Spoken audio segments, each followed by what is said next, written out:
والصرا في المغرب نهار اللي دينا لا كوب دافريك.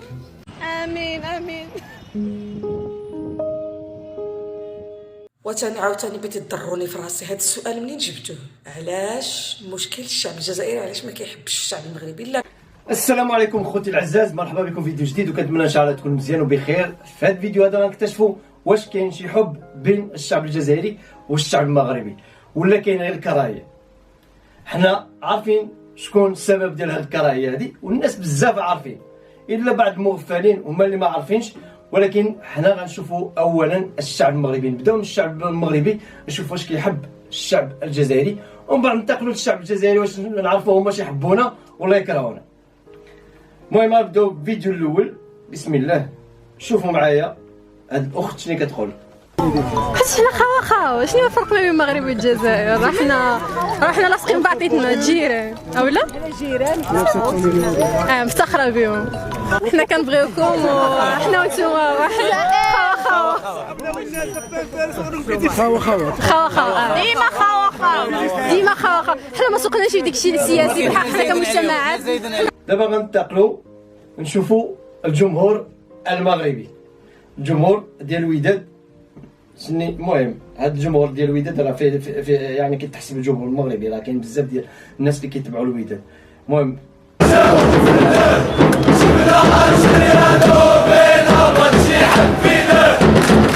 وحنا خوا ماشي عداوة يا جزائري مغربي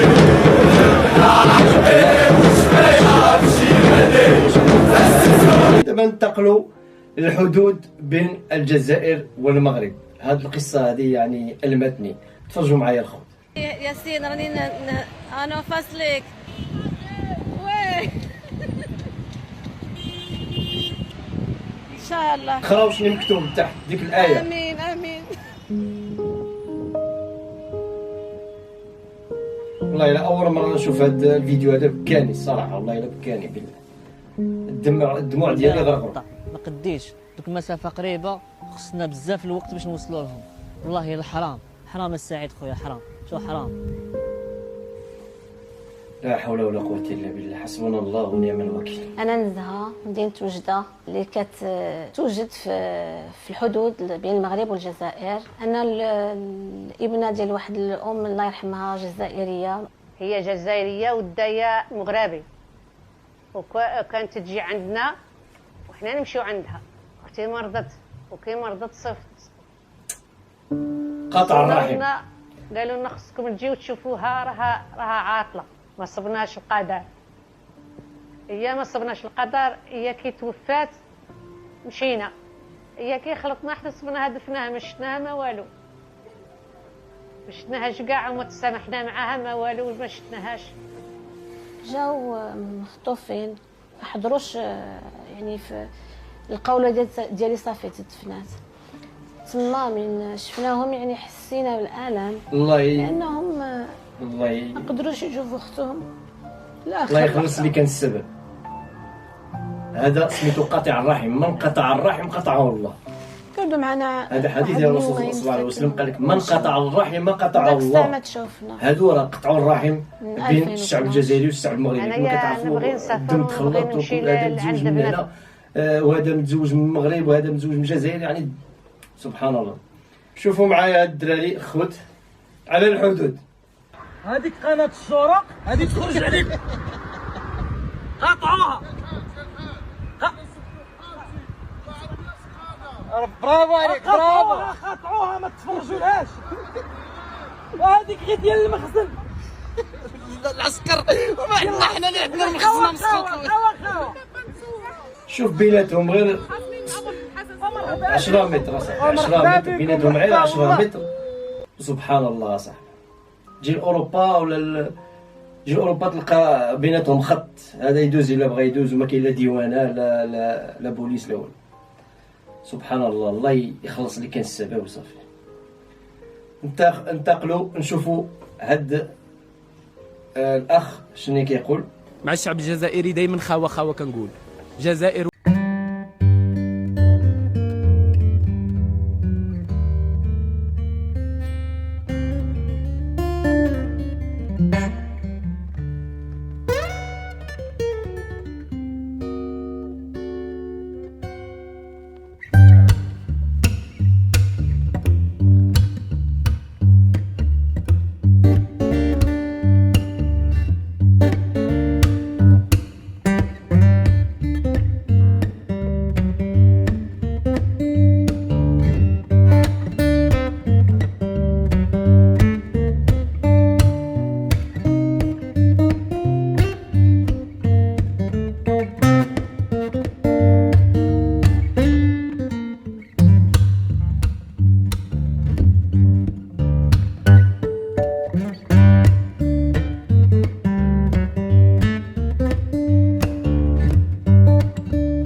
يعني في المستوى الصراحه، والله العظيم الناس مثقفين، هادو هما الناس اللي يعجبوني انا.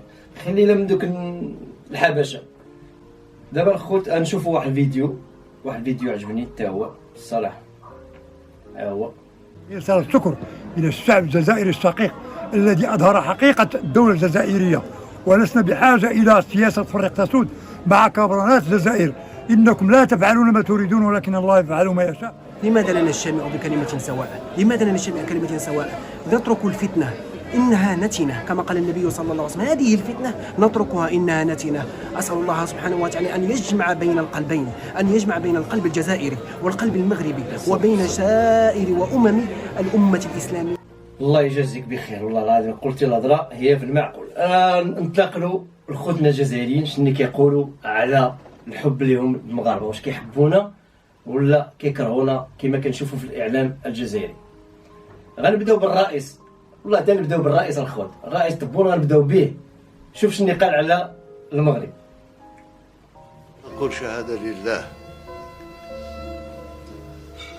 الشعب المغربي يمكن كل المودة والمحبة للشعب الجزائري، واللي ما أمنيش اعترف هو، واللي ما أمنش يشوف واش صرا في المغرب نهار اللي دينا لا كوب دافريك في الرباط، في الدار البيضاء، في وجدة. شعب حبنا ونحبوه، فيه قيادة في ذيك البلاد وقيادة هنا، كانت الأمور ماشية. انتم سمعتوا الناس اللي كيقول لك حنا كنكرهوا المروك وكنكرهوا المغاركه، ها الرئيس ديالكم اعترف بها، حنا ما جبناش شي حاجه من عندنا. المهم انتقلوا لخوتنا الجزائريين كما قلت لكم. انا نبداو بهذا الشخص هذا اللي عجبني بزاف. السلام عليكم. انا ما نتبع حتى واحد، انا نتبع واش قال لنا ربي سبحانه. ربي سبحانه يقول لك ان المسلم اخو المسلم فاصلحوا بين اخويكم. المغاربه من جميع انسان مسلم خويا، هكذا وانتوما اللي قلبكم كحل اللي صحاب الفتنه اكرهوني، ماذا بيا تكرهوني، ما عندي ما ندير بكم انايا. كاع ما تحقوكمش، ما تحققش تحبني شريكي، لك تقولي ملي شتك قلت مغاربه خوتي كرهتك، يوم ما عندي ما ندير بك شريكي، ماكش دير لي في الجيب على بالك. روح واسمك، روح غير كرهني خاطش تهنيت منك. ما حنا كرهناك خويا، انا نكذب عليك. سلام عليكم. الصراحه اللي ما راش مع الفتنه وعرفتوا شكون اللي كيدير الفتنه، يعني هادو شوف هاد التصويره هادي، يعني اللي ما راش مع الفتنه غيبارطاجي هاد الفيديو هذا. كيما كتبارطاجيو الفيديو ديال الفتنه، بارطاجيو هاد الفيديو هذا، بارطاجيوه الخوت الا ما فيكش الفتنه في قلبك. ان الفتنه اشد من القتل، الفتنه اشد من القتل قالها الله تعالى. المهم انتقلوا لخيتي هذه حتى هي قد الهضره في المستوى. السلام عليكم. وتاني عاوتاني بغيت تضروني في راسي هذا السؤال منين جبتوه؟ علاش مشكل الشعب الجزائري علاش ما كيحبش الشعب المغربي؟ لا بالعكس، الشعب الجزائري يكون كل احترام وحب للشعب المغربي. المشكل راه ماشي في الشعب، المشكل راه في الكبرانات وفي الرئيس ديال النظام. الشرط الاساسي باش تبقى عايش في الجزائر انك تكون معادي للشعب المغربي. هذا هو الشرط الا بغيتي تبقى بخير. راه كتشوفوا الجرائد، نتوما الجرائد الجزائريه لي جورنو يمكن كتجيكم ناقصين، ولكن هذا هو الشرط الاساسي. انتم سمعتوا الخوت، وننتقلوا لواحد خونا اخر. هو عزاز رد على هذا التعليق اللي كتقول اللي كيقول خوتنا الله يخوي ليه الركابي. انا اش غادي نقول لك اختي، الله يرحم لك الوالدين والله يجازيك بالخير. علاش؟ لانني ما غاديش نرد عليك بالسوء. الا عندك الوالدين في الحياه الله يطول عمرهم، ولا ما كانوش في الحياه ميتين الله يرحمهم. والجواب اللي غادي نقول لك واحد الجواب هو خطاب جلاله الملك اللي كيوصلنا على الاخوه والموده والرحمه بين الجيران اللي هما خوتنا الجزائريين، وغيبقاو خوتنا الى ان يرث الله الارض ومن عليها. صنتوا الخطاب الملكي. شعبي العزيز، إن التزامنا بالنهوض بالأوضاع الاقتصادية والاجتماعية لا يعادله إلا حرصنا المتواصل على معالجة أولويات المغرب على الصعيدين الجهوي والدولي. وفي هذا الإطار أشدد مرة أخرى بأن الحدود التي تفرق بين الشعبين الشقيقين المغربي والجزائري لن تكون أبدا حدودا تغلق أجواء التواصل والتفاهم بينهما. بل نريدها أن تكون جسورا تحمل بين يديها مستقبل. أنتم سمعتوا الخوت، سمعتوا يعني الرئيس ديال الجزائري، وسمعتوا الملك ديال المغرب. يعني بجوج راه هضره معقوله، يعني الشعبين راهو مزيان. شكون اللي كيدخل من التحت راكم عارفين، شكون اللي كينوض العافيه، وما تمشيوش مع هاد العافيه هذا، وما تمشيوش مع الفتنه. فيما لقيتوا الفتنه هربوا منها، ديروا العكس ديالها. هذا ما كان الخوت، كنتمنى تبارطاجيو هذا الفيديو، وما تنساوش تشجعونا بالاعجاب والاشتراك في القناه وتفعيل الجرس. الى عجبكم بحال هاد الفيديوهات ما كثرونا غير التعاليق، حنا ان شاء الله غنجاوبوا عليكم في التعاليق، وغنجيبوا لكم فيديوهات بحال هاد الشيء هذا، وان شاء الله يكون خير، وان شاء الله ربي ان شاء الله يجمع هاد الامم ويجمع جميع الامم الاسلاميه على لا اله الا الله محمد رسول الله. والسلام عليكم ورحمه الله تعالى وبركاته.